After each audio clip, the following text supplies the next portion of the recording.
এই যে আজকে আমাদের সাইটে স্টিল আসার কথা আছে, তো গাড়ি এসেও গেছে। আর গাড়ি এসেছে এমনভাবে, গাড়ি এসে পুরো ফেসে গেছে দেখাচ্ছি। সেই জন্য আমরা জেসিবি ডেকেছি, জেসিবি ডেকে আমরা গাড়িটাকে একটুখানি সরাবো। তো এখন অবস্থা হয়ে গেছে এরকমই, গাড়িটা কীভাবে ফেসে গেছে একবার দেখাচ্ছি। দেখো গাড়ির চাকাটা পুরো এখানটা যদি রোড যে আমাদের যে আছে এই রোডে যদি নিত তাহলে কোনো অসুবিধা হতো না।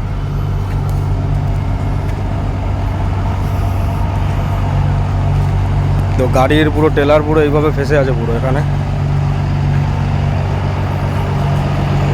গাড়ির চাকা পুরো ফেসে আছে এরকম।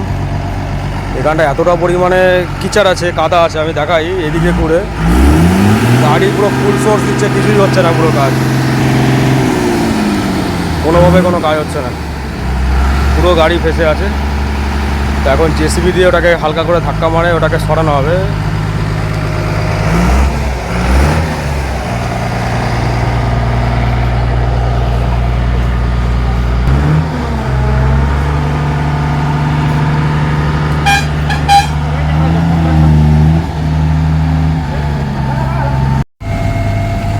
তো আমাদের সাইডে এখন গাড়িটা পুরো ফেসে আছে। তো এইভাবে এসছে গাড়িটা, এখন জেসিবি নিয়ে এসছে, হালকা হালকা করে পুশ করা হবে, তারপর আর গাড়িটা এগাবে। পুরো গাড়ি খুব বাজে অবস্থায় ফেসে আছে পুরো। ওকে সাপোর্ট দিচ্ছে, পুরো ফুল সোর্সে সাপোর্ট দিচ্ছে, কিন্তু গাড়ি পুরো ফেসে আছে। দেখো কী অবস্থা, পুরো ফুল রেজে রয়েছে গাড়ি।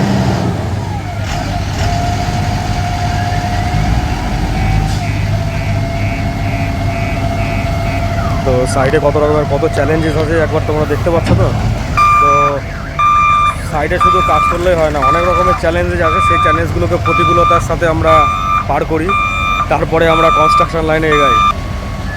তো গাড়িটারও কন্ডিশান এখন এরকমভাবে ফেসে আছে। এখন যতক্ষণ না মাল খালি হবে ততক্ষণ পর্যন্ত এখান থেকে গাড়ি বেরোতে পারবে না।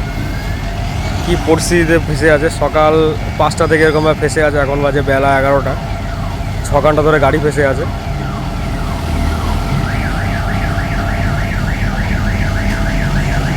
গাড়ি রেস দিচ্ছে তবুও গাড়ি এগাচ্ছে না কোনোভাবে। দেখা